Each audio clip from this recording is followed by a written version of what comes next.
the Power of Prison podcast. And I'm here today with my host, Zach. They call him Goku. And we're going to talk about Dutchess County Jail, Poughkeepsie, New York, and certain things that transpired thereafter. So what we talking about tonight, Zach? Because we never know what Zach want to talk about. So let's see. All right, nothing too crazy, but all right. Before we go to like Dutchess County, that's in where Poughkeepsie, right? Yeah, that's in Poughkeepsie. All right. Before we go there, I want to know because I know you're from Brooklyn. Right. Everybody know you from Brooklyn. Yeah, Brooklyn, New York. All right. Born and raised. All right.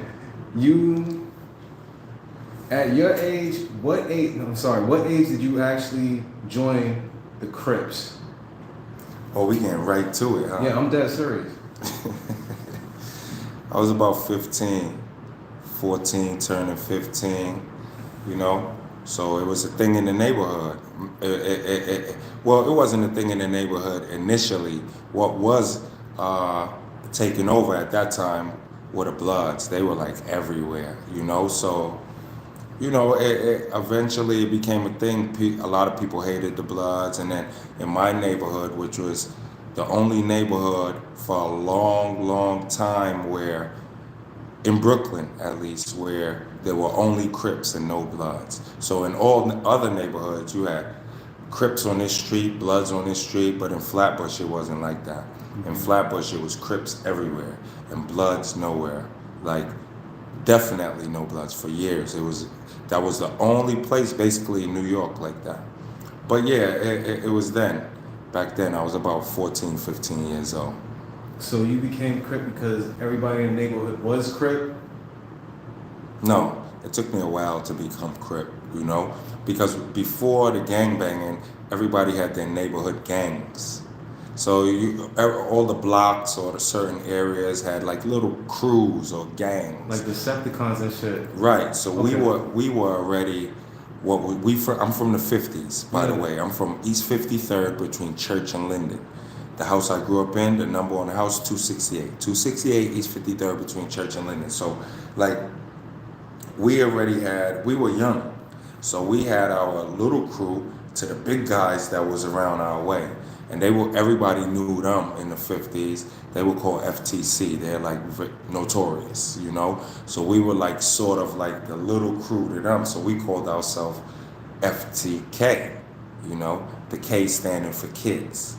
So they were like 50s terrorist crew, and we were 50s terrorist kids at the time when all this Blood and Crip stuff started. So, you know, the Bloods were hated, so they were known for like cutting people and cutting old ladies and cutting babies, all in the name of initiation, you know? So at first when people started turning Crip in my neighborhood, I denounced it, because I was looking at it like, you doing that West Coast stuff.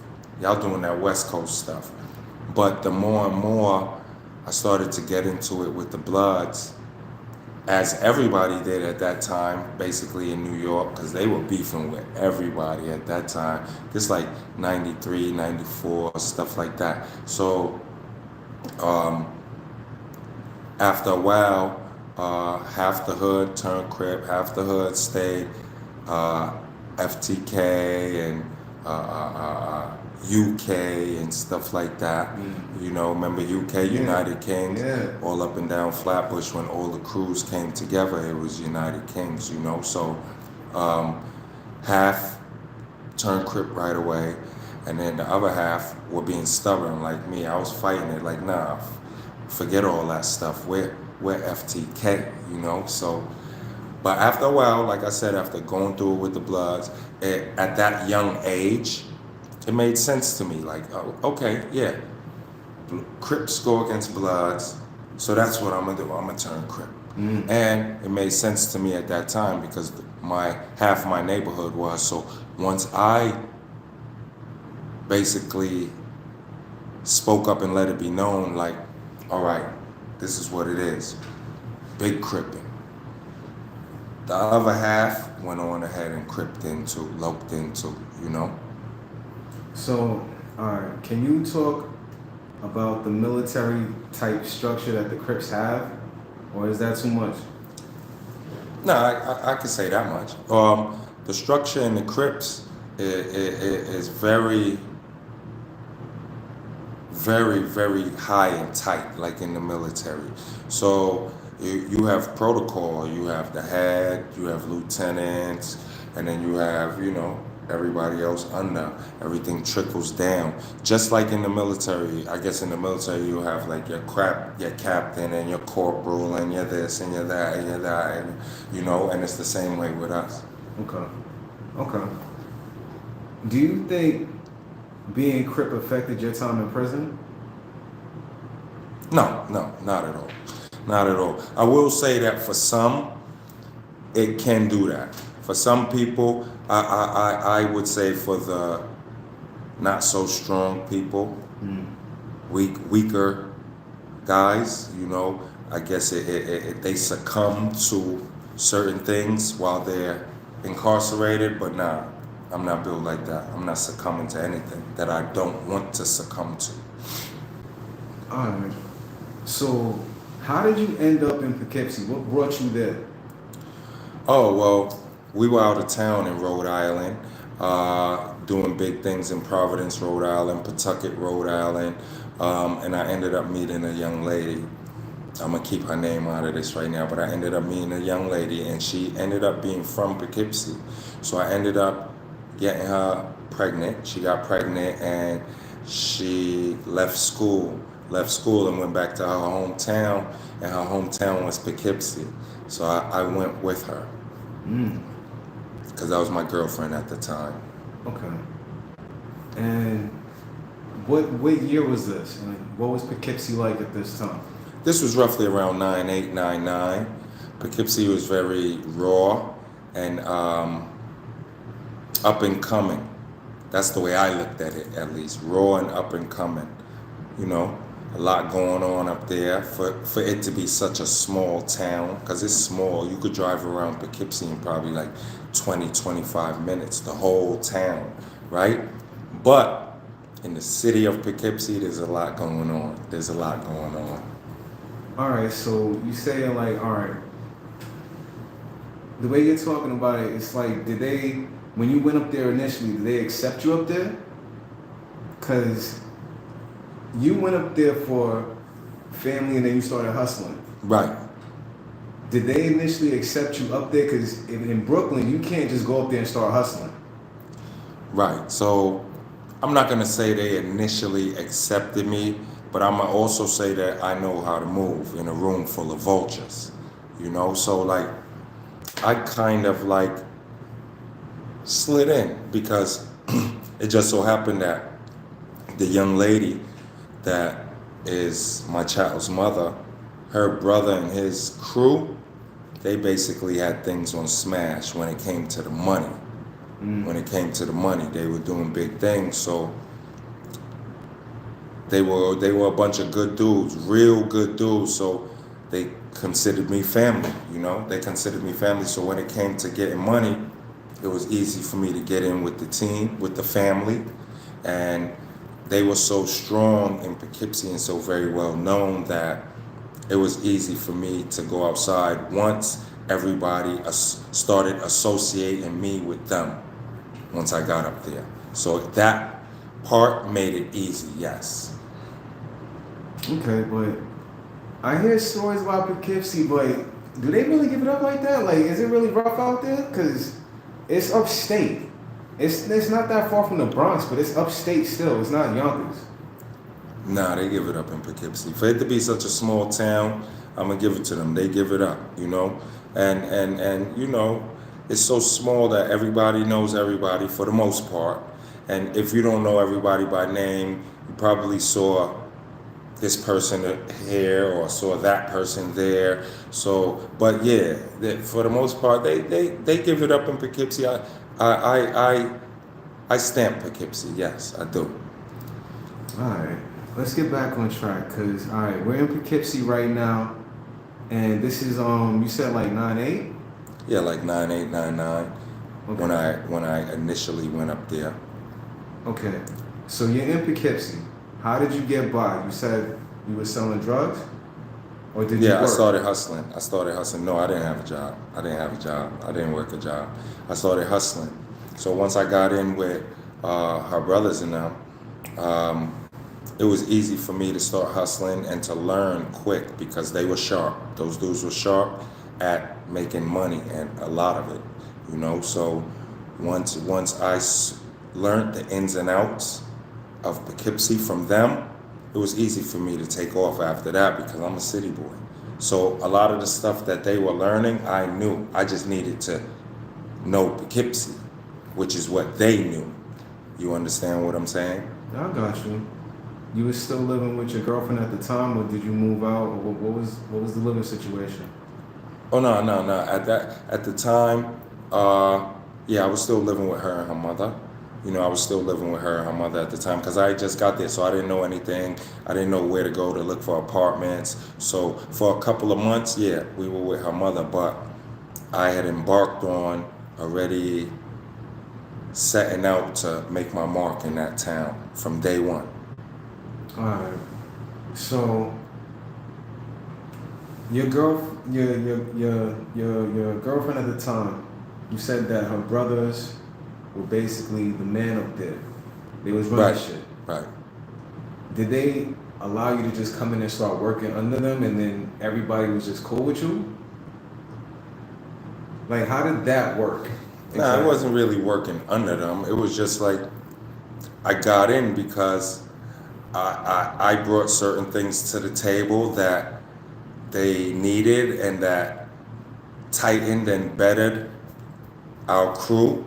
And they had things that they brought to the table that ultimately brought in a lot of cash, you know? So, and a lot of people didn't even know. Maybe they did. I don't know. I don't know what they knew. But I know that it made it easy what I brought to the table as far as being from the city, connections, people I know, you know, and then them being from Poughkeepsie, people they know, they knew everybody, needless to say. So that made it that much easier for me eventually in the long run to set out and do my own thing, you know, as far as making a lot of money up there. Okay. If this is a small town and everybody knows everybody that's around, were you like afraid to sell drugs in this area? Because this is really small, and if you're making that much money, people are gonna be watching. Do you understand what I'm saying? So, were you scared at all? No, not at all. I if anything, I was more nervous or cautious about the police because I figured that the detectives, because you see the detectives, you know who they are, you see them all the time. I was more cautious and alert about the detectives or being locked up. That's it. But as far as like the guys up there or people from the street up there or whatever the case may be, no, never. Never. So were you making like real money out there? And can we talk about what you were selling? Yeah. Okay. You know, I was selling crack. You know, and yeah, I was making. I didn't start out making a lot of money, right? But I started out making good money, enough to pay my rent, enough to look good every day, enough to take care of my girl at the time, my daughter that was with us, stuff like that. It eventually blossomed into something else, but initially, no, I was making good money, but not great money initially. Okay. When did you start making great money? You could say I started making great money after one of my mentors got locked up. You know, today we're not calling any names, but we're not calling too many names, but everybody knows we used to be together every day, me and him. You know, he ended up getting locked up, you know, and I ended up with his lieutenant and then mine as well. And then after that, it was like sky's the limit because I had learned so much from him. And when he got locked up, we were already bubbling to the point where it was leading to that point anyway. Was it like a Scarface type switch? Like you just knew automatically I'm the man? Yes, because he was locked up, he's gone. So in my eyes, it's like, okay, this is what he was basically like grooming me for, because he used to groom me and teach me stuff and give me jewels and tips and pointers, and a lot of advice. So I already knew once he got locked up, he had already been preparing me for situations like that. So if he's out of the way or not in the way, I am.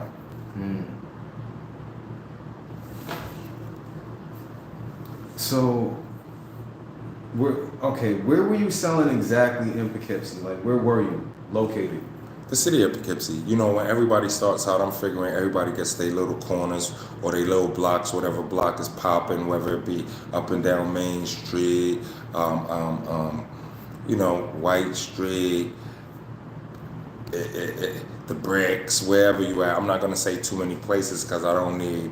Even though I'm figuring that the police should know, I don't need to give them too much. That's not my job, But everybody had their little strips. There's certain little strips and blocks and corners that everybody have or claim in the city of Poughkeepsie.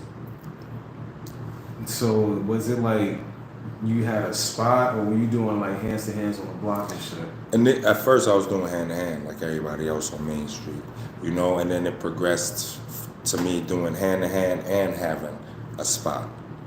Then it went from hand to hand and 2 spots, and then the hand to hand stopped because I had, the lieutenants. So they do everything. Now they do everything and they interact. My job is to just keep the operation going at an all-time high. So when you go from hand to hand to like being like Scarface, is there any resistance anywhere, or you got it already? No, I mean, it's resistance. It's resistance. I'm not going to say that everybody liked it or that all that I encountered was with it or was feeling me, but I didn't care. It didn't matter. I'm going to do me regardless, and then whatever I encounter or whatever I have to face along the way, we gonna deal with it. We gonna deal with it. That ain't about nothing. All right. Let's fast forward. I'm jumping around, but let's get to some juicy stuff because I want to know, what did you get locked up for exactly? I got locked up for a sale. They charged me with like a controlled sale. I can't even remember what it's called, but a sale. It was narcotics. So I got locked up for narcotics, and then I ended up in they put me in Dutchess County Jail. And all right, so you from out of town. What is it like being inside Dutchess County Jail? Dutchess County Jail is cool. You get in there, you do your thing. If you're a sucker, you're not gonna last. If you can hold your own, you should be all right. That's how Dutchess County Jail is. And in Dutchess County Jail, a lot of dudes don't have nothing, so it's a lot of crabs in a barrel type mentality people in there. Because there's females in there too, but not with us, but on their side, and then there's males in there as well. But Dutchess County Jail, for me, it was cool. It was cool. All right. And who runs the jails? Who runs the jail? Yeah. Dutchess County Jail? Yeah. Like what? I don't know who runs it when I'm not there. But when I'm there, I run it. Me and my guys. Like, period. So if you're asking like which gang runs the jail, if I'm there, Crips run the jail. So it's just the Crips, and it's not like a particular crew or anything like that. I mean, it's other crews in there and gangs, but you talking about gangs. If I'm in there, the Crips got the jail. And if you ever been in DCJ with me, you know that what I'm saying is fact. All right, so you the super big homie from all the Crips. We know that. But you in a blood gang jail, correct? Because before you get there, it's a blood jail, right? Yeah, I mean that's what I was told when I walked through R&D. You know, and R&D is where you got to come in when you first get locked up. You got to go to R&D, get your blanket, your pillow, stuff like that, sign some some medical forms and stuff like that, you know? So, how did that work? Because as soon as you coming in, it's like you going in and you know it's a crib. I mean, you know it's a blood jail, right? no, I didn't know that. So when I come in initially, after you leave R&D and they put you in whatever unit you're going to or you're assigned to, when you get in there, whoever you know, or if there is a homie on your unit, I'm gonna ask him like, yo, who got the jail? You know, and only certain people gonna ask questions like that. Only certain people. The average inmate or the average person that's locked up is not gonna come right in the unit and ask that. You understand what I'm saying? So that lets you know the level of individual that you're dealing with, right? So the first thing I'm asking is who got the jail, and the homie told me, what he said to me was, oh, right now, homie, the Bloods got the jail. So my thing was, how you're here and the Bloods got the jail? He said, because it's a lot of them, it's only like 6 or 7 of us. And my thing was, so what does that mean? That there's a lot of them and only 6 or 7 of us. And immediately when I heard that, I called the meeting. So after the meeting, we took the jail back. So how I did it is I set it up to where at 6 o'clock on a certain day, whatever unit all the Crips are in, we gonna crack off. All at the same time. So when they call a code and they gotta run to a unit, they ain't even gonna be able to deal with it. Because they're used to running that to only 1 unit at a time. Now they're gonna have to run to 6 or 7. And they weren't equipped for that because what we did was we hit them unexpectedly. So now once that happens, especially if you have thoroughbred homies in each unit, you know that's gonna go like I go. And if you ever been in DCJ with me, Dutchess County Jail, you know how I give it up, especially when it comes to that. You know, so I had them crack off on every unit. We pounded out a whole bunch of Bloods. And even one of the so-called Crip superiors, we pounded him out too. How did that work? Like, cause do y'all do gang on gang violence inside? It's not gang on gang violence. It's just the way I govern is if you're not moving how we're moving, you're out of here. Period. Because we have no time for weak links. We have no time for second guessing. We have no time for pausing or hesitating in any situation. I don't even want that around me. You know? You need to be high and tight. And when high and tight, if you're dealing with a crew, that means everybody in the crew needs to be high and tight, not just some of us.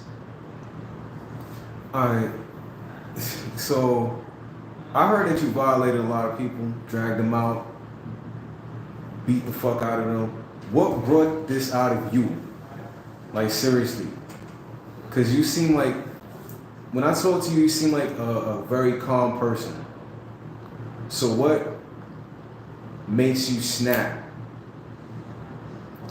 It's not even about snapping. It's just about right is right and wrong is wrong. So in certain situations, I'm going to move how I need to move. So especially back in those times, you know, it was on site, like we like to say. Everything was on site. A lot of people love to say that, but they didn't live it.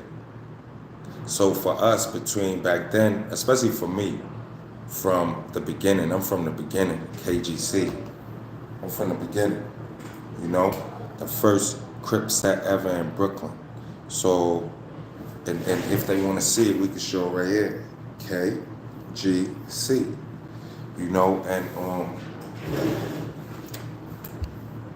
for me, it's just about, like I said, right is right and wrong is wrong. So like, if you're not moving how we moving, as militant as we moving, as structured as we moving,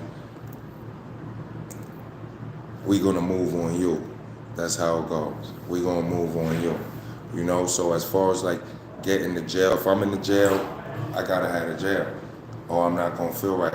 Or I will go as far as to say this, that I might come to the jail and they might tell me a certain blood, big homie blood, has the jail. If he's one that me and him are cool with, that I'm cool with, like Smiley B or even Supreme or Slop, you know what I mean? Velly. Then yeah, I'm gonna fall back. I'm gonna stand down because those are men. Those are legit men. So I know how the jail gonna run, you know? But other than that, nah, I'm gonna take the whole jail for myself. And I don't care if it's only 3 hours. I don't care about that.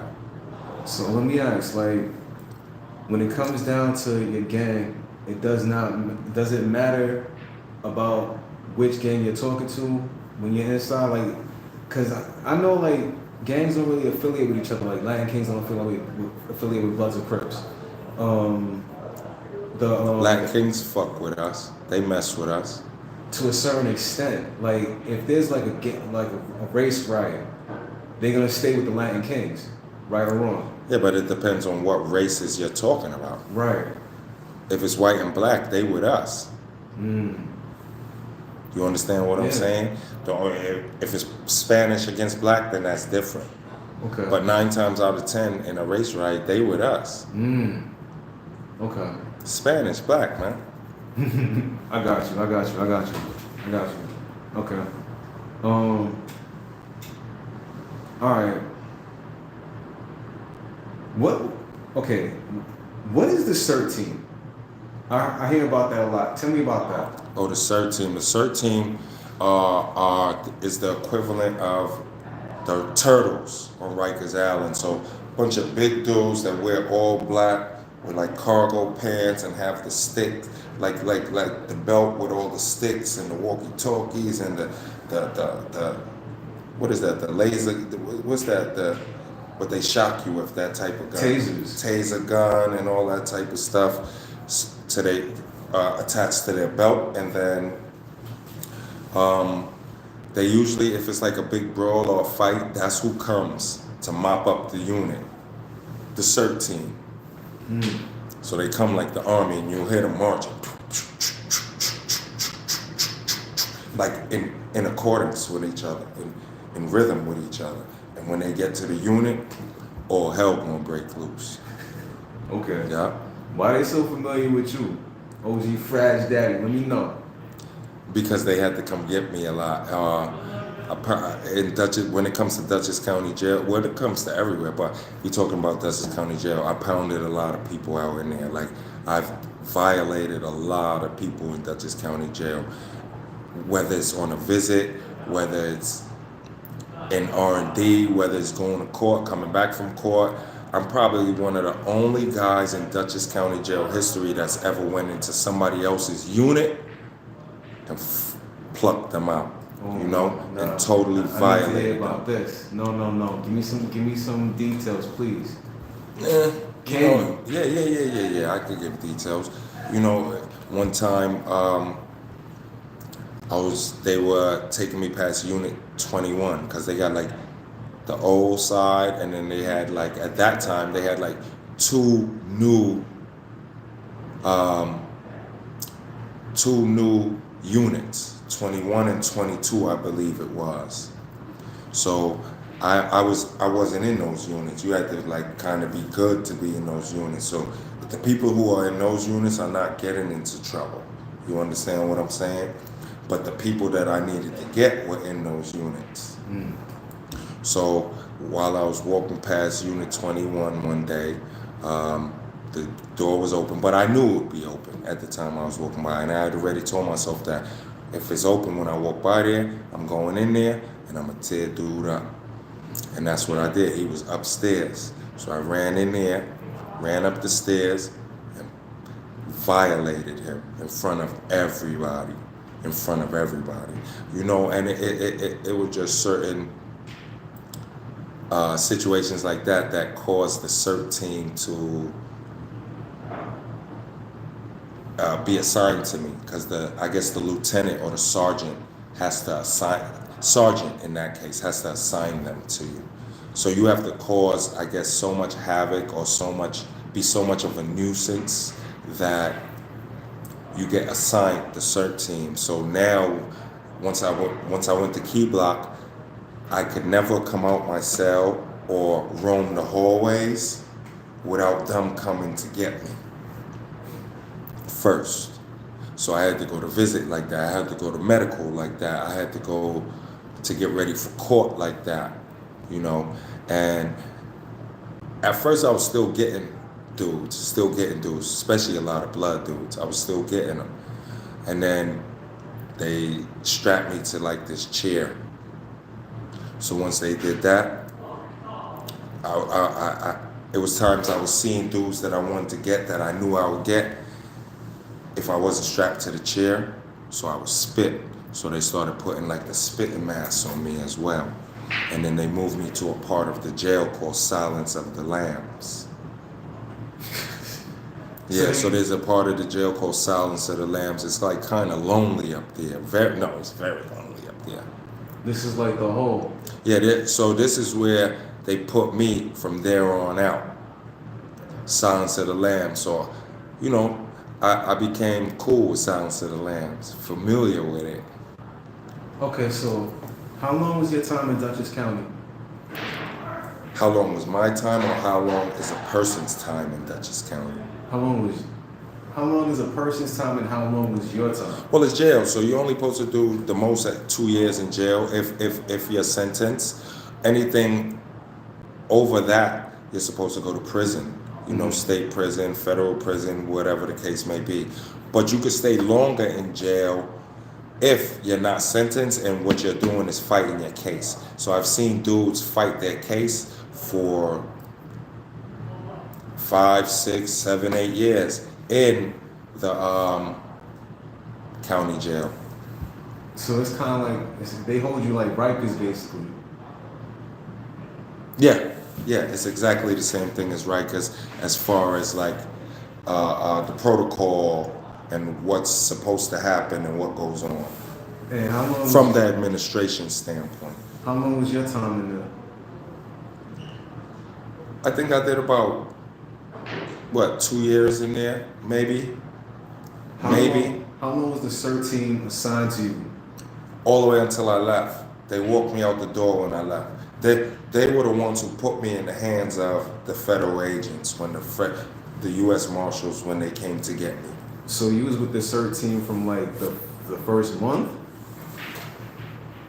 Yeah, probably like my first 3 weeks.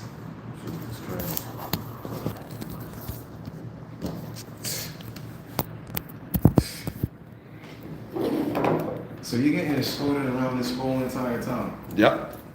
The whole time they were escorting me around. And you was doing the spit mask like Hannibal Lecter, and they put you downstairs. Yo, that's crazy. Yeah, because I just kept attacking people.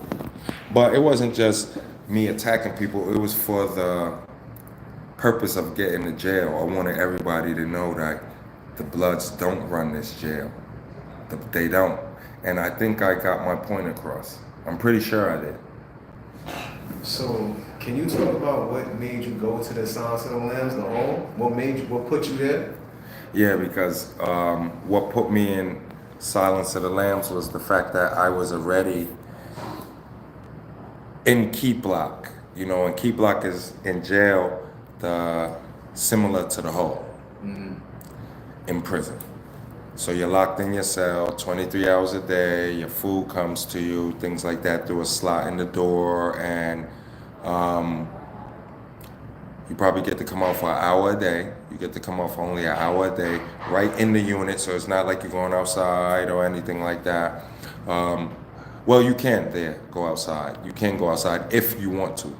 Some people stay inside. So when you're on Key Block and then you keep acting up, you go to Silence of the Lambs. So how I got to Silence of the Lambs was one day coming back from court, I saw this blood kid. He was sitting in R&D. So I knew once they took the cuffs off me, I got to change from my court clothes, back to my orange jumpsuit. So what it was is, right when I was coming back from putting on my orange jumpsuit, I had already made my mind up that on my way out, I was gonna get him. And that's what I did. On my way out, you could say I totally violated him. I violated him to the point where he didn't know where he was at the end, and administration thought I hit him with something. But I didn't hit him with anything. I hit him with my fist. I didn't hit him. That particular time, I didn't hit anybody with anything but my fist. How long was you fighting him? I got the jump on him for a good 2-3 minutes straight before the COs actually realized what was going on. I think I caught even them by surprise. Even they were shocked. Alright. So, alright, a little bird told me that the CERT team, they used to give you things that they didn't give to other inmates. Say that again? A little blue bird told me that the CERT team used to give you things that they didn't give other inmates at the jail at Dutchess County. Is that true? Yeah, you could say that. Yeah, I could speak on it. You could say that. The CERT team used to give me stuff. They used to give it to me to calm me down. So I guess they figured okay, if we give him this, he's not gonna act up. He's not gonna attack anybody. He's not gonna beat anybody up. He's not gonna take over any unit. So yeah, they used to bring me downstairs and feed me real good. As far as outside food, soda. I used to drink soda back then, so I used to make them bring me in 2 liters of soda. I used to make them bring me in food to my cell, especially when I was on key block. So if you want me to stay calm, you gotta feed me, man. Alright. Moving forward, was there any point where gang activity was very heavy in the jail? Yeah, gang activity was very heavy in the jail. In almost every unit, as far as I'm concerned, especially once I got in there. And there were a lot of Bloods in there. And then once I got in there, all the Crips, they came together. They stood strong because, I represent strength. I represent power. I represent territory. I represent alpha. So it's almost like it gave them extra strength. Were they housing y'all together? Yeah, you be in units in Dutchess County Jail. You'll be in units with Bloods and Crips are together. Yes, but you can also have it to where there's no Bloods in your unit, but you just gotta act up. All right. So when y'all and vice versa. Sorry, when y'all are housed together, who's running the jail typically if you're not there? If I'm not there, who's running the jail? I guess it's whoever is the most powerful or whoever is willing to show that they're the most powerful, and usually, because it's a jail, so it's units. So it's usually somebody or somebody's running every unit. That's a fact. A unit is not just running as a unit. Somebody is running that unit. Okay. Is there a lot of tension when it's when you have all the gangs in one housing area? Yeah, it can be a lot of tension, especially if the heads of those gangs aren't thinkers. So if they aren't thinkers, you hit. It's going to be a lot of confusion, a lot of dumb stuff going on, a lot of bickering, a lot of, ignorant, not knowledgeable things going on. It's going to be a lot of petty things going on because, for that type of stuff to be going on, whoever are the heads in those particular units has to be a simpleton, as my grandmother used to say. A simple mind, because me, I'm not going for stuff like that in my unit. Or in no units that my lokes are in. None. Okay. All right, so just a minute ago, before we was talking about you banged out two people, and it was in the same. You banged out two people the same day in the unit, which we didn't really go into that. I want some details, man. Like seriously. Yeah, I ended up violating two dudes at the same time in the cell All right. on key block. So what it was is they had two blood dudes from the Bronx that had came up from the city to Poughkeepsie. So I guess they got locked up because I had never seen them on the street in Poughkeepsie. So I guess they came up there and must have got into trouble real quick. So what it was is me and them, we got, for some, I can't even remember how we got into it, but we got into it. And they were together because they got locked up together. They must have came to Poughkeepsie together. So somehow they ended up on Key Block. So before Key Block, me and it was a black dude and a Spanish dude, both from the Bronx. So me and the Spanish dude had words. So I guess the black dude called himself standing up for his Spanish homie that he came up there with. So I had already made up my mind, like, these dudes don't even know what they're getting themselves into. I'm about to violate them. But I'm on Key Block. So it just so happens that in Key Block, there's a top tier and there's a bottom tier. I was on the top tier. So right in front of where my cell was a big pillar.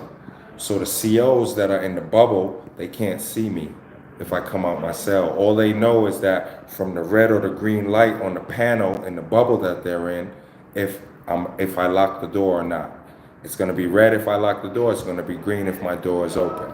So what had happened is I'm coming back from medical and the bottom tier is out. So the bottom tier and the top tier are never out at the same time. When the bottom tier is out, the top tier is in. When the top tier is out, the bottom tier is in. So what it was is that I'm coming back from medical while the bottom tier is out. And it just so happened that these two dudes are there and they're out. They're not really paying me any attention, and neither are the COs. So what happens is, once I come back in the unit from medical, the CO sees me, he's gonna press a button in the bubble that he's in, and my door is gonna open. When my door opens, on his panel, it's gonna say green. So I stood behind the panel, and I just closed behind the column that's in front of my cell that I spoke about initially, and I just closed my door.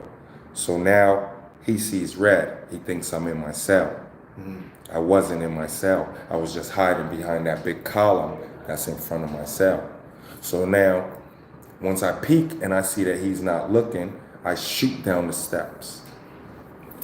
It just so happened that when I shoot down the steps, both of the blood dudes had went into they cell, because I guess they were cellies on Key Block. So when I went in the cell, everybody knows in Dutchess County Jail, when you go in the cell and you lock the door, it locks automatically. You can't open it back yourself. You have to get the CO's attention for him to click it from the bubble. So that's what I did. I ran in the cell and I closed the door. So when I closed the door, you could tell that kind of shocked them, but they snapped out of it real quick. You could tell they were looking like, oh, we about to get him. But I already knew I was about to get them. So what it was is the black dude was in front, funny enough.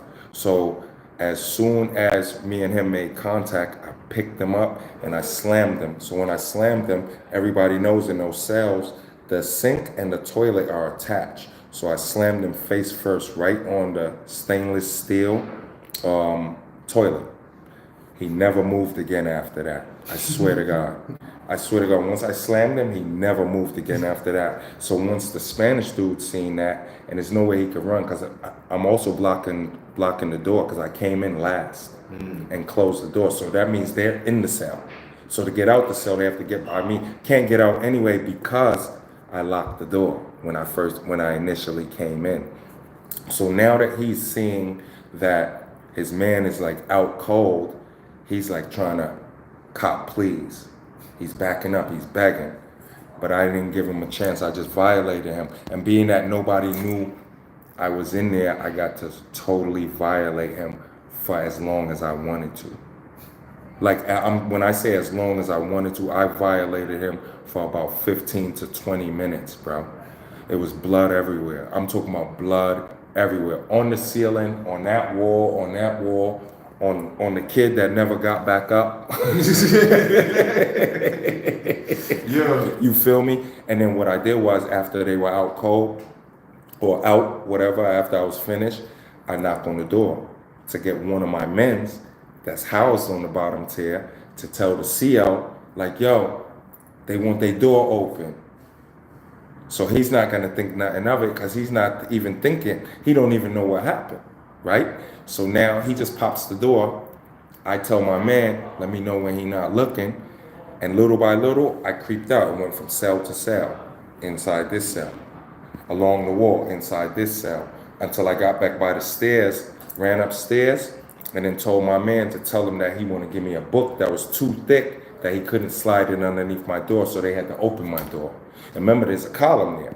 So I'm standing hiding behind the column, and he like, yo, CO, let me give Burton this book.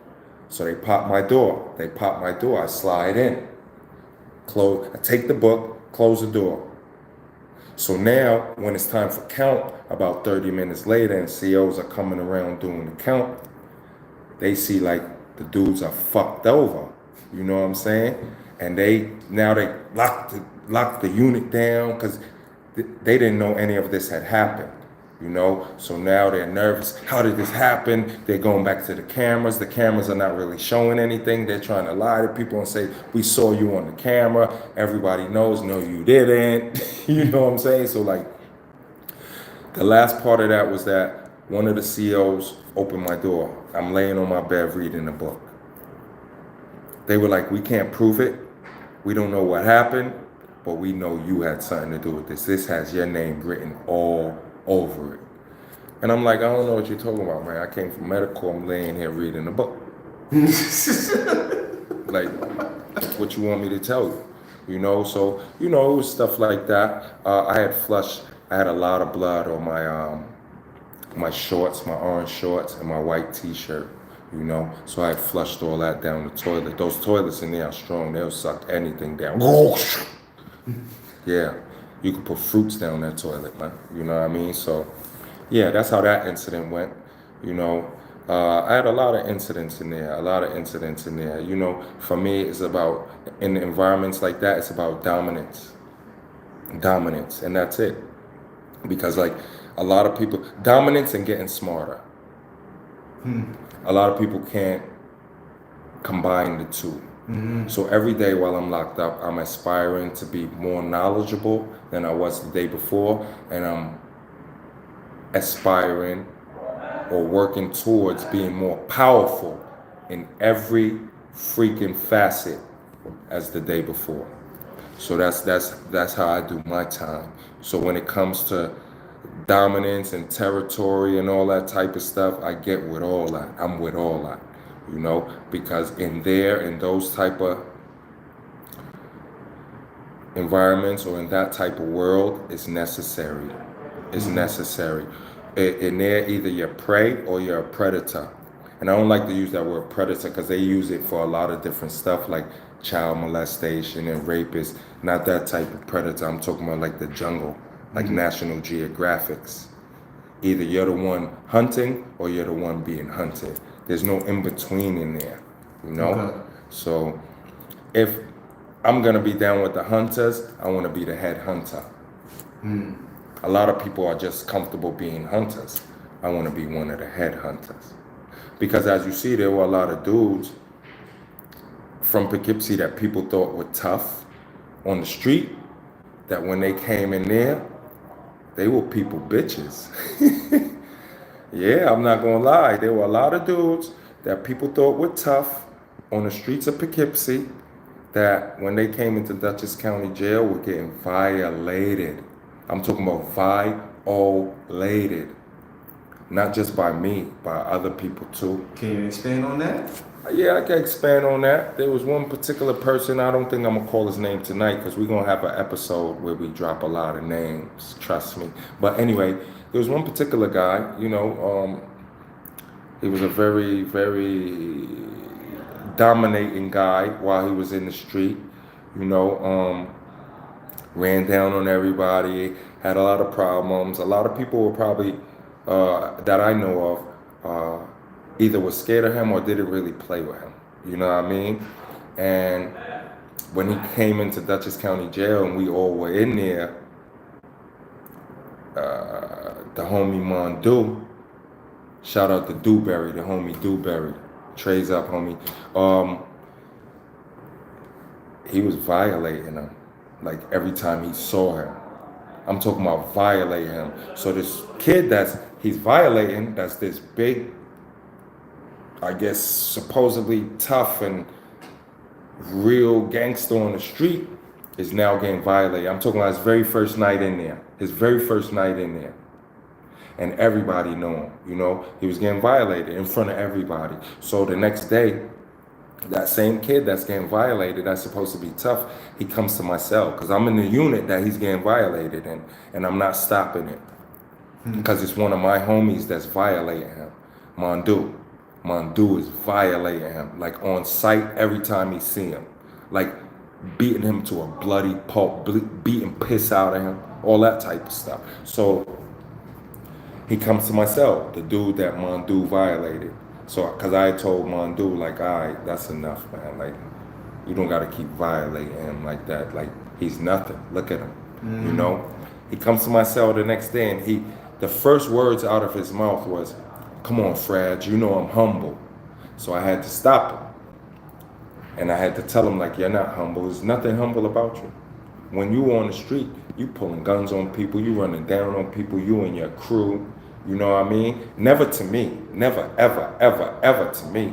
But they did that to a lot of people. And he was like spearheading everything, or one of the spearheads out there where his gun's at, and he could pull his gun out and stuff like that.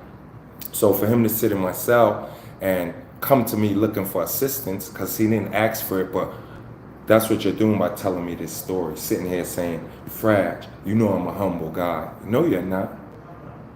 Out there, you're a tough guy. So in here, you need to be the same, times 10.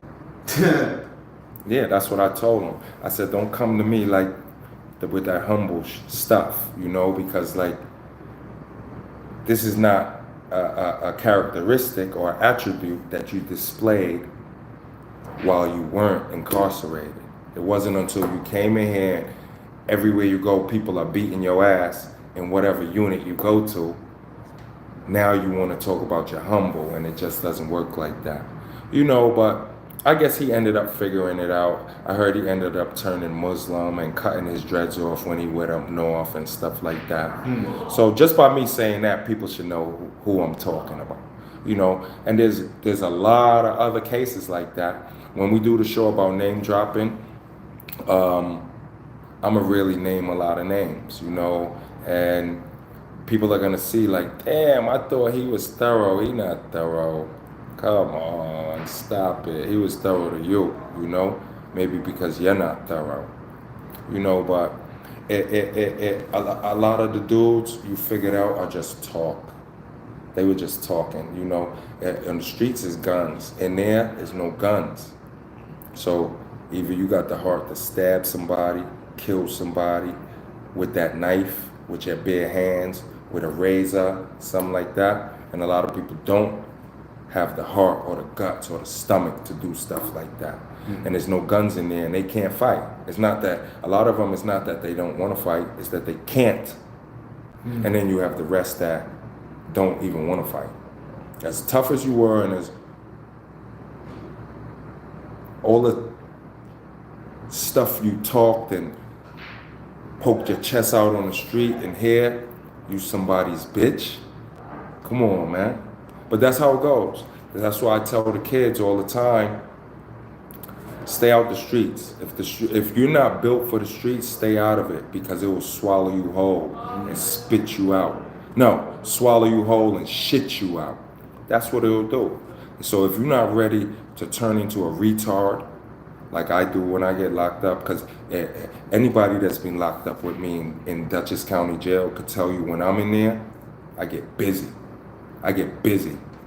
Busy. They never heard of me not getting busy in there. And when people see this, they'll co-sign. They'll definitely co-sign this. Like, there's never been a time in Dutchess County, in no jail that I've been in, where I don't get busy. No prison.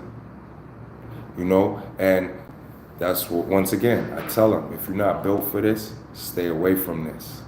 You know, because it's better to go follow the straight and narrow, like we doing right now. Yeah. You know, because it's way more positive and it's less circumstances and it's less situations, like vital situations, dire situations, sticky situations, you know, and it's just way more positive, you know. So while Dutchess County Jail was fun, like as far as who runs Dutchess County Jail, like when I'm in Dutchess County Jail, the Lokes run Dutchess County Jail. And don't get me wrong, I'm not saying it like I go around violating all bloods. I violate all bloods who ain't thorough. That's what I do. I violate anybody who ain't thorough, because honestly, it wasn't only bloods I was pounding out or violating. I was violating a lot of different people in there. And this is public record or institutional record, because I went to Key Block a lot. I lived on Silence of the Lambs. I got walked around, escorted around by the Turtles. I done pounded dudes out in the Visit. I pounded dudes out in R&D. I pounded dudes out on the yard. I pounded dudes out in the hallway, on my way to the yard, on my way to a Visit. I done pounded dudes out in medical. So like, it's nowhere I haven't violated a person when it comes to Dutchess County Jail. One time, a lot of people don't know, I violated a cop on Silence of the Lambs. Yeah. I ain't pound him out. I'm not gonna sit here and say, but I roughed him up. Yeah. Cool. Yeah, I roughed him up. Can we talk about that? No, I was having a bad day. And he wanted me to go lock back in my cell, and I told him I'm not locking back in. What's up? Go suit up, call the team. And the team came up there, and they were real nice to me. I ate good that night. And I ain't go in my cell for like an hour after they came. I used that hour to negotiate that food that I ate that night. Yeah, because sometimes I just get in that mode, like, go suit up. I want to fight today with y'all, though. Not with inmates today, with y'all. You know? And when you have that temperament and that mentality, they know what they looking at and what they dealing with, and they just don't want no problem. Them is dudes who want to do 8 or 12 hours and go home. They not trying to fight. 9 times out of 10, they really can't fight with us anyway. Even though the CERT team dudes were real big. They were real big dudes. But, you know, Dutchess County Jail, it was what it was for the time that it was. And I was also probably one of the first guys, or the first guy ever, that the federal government came to get from that jail. Okay. I mean, I want to expand more, but that's going to the next jail, right? Yeah, that'll be going when I went to Valhalla, which is in White Plains, Westchester County Jail. All right, let's stop here. Let's say that for another one. Okay.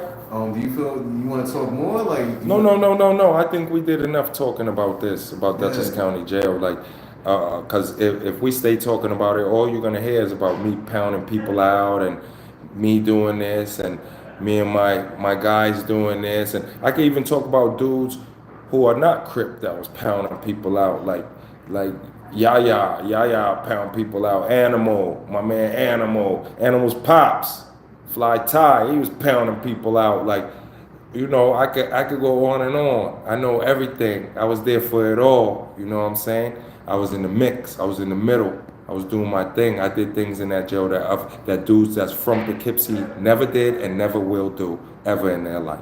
And I'm not bragging about it. I'm just telling my story.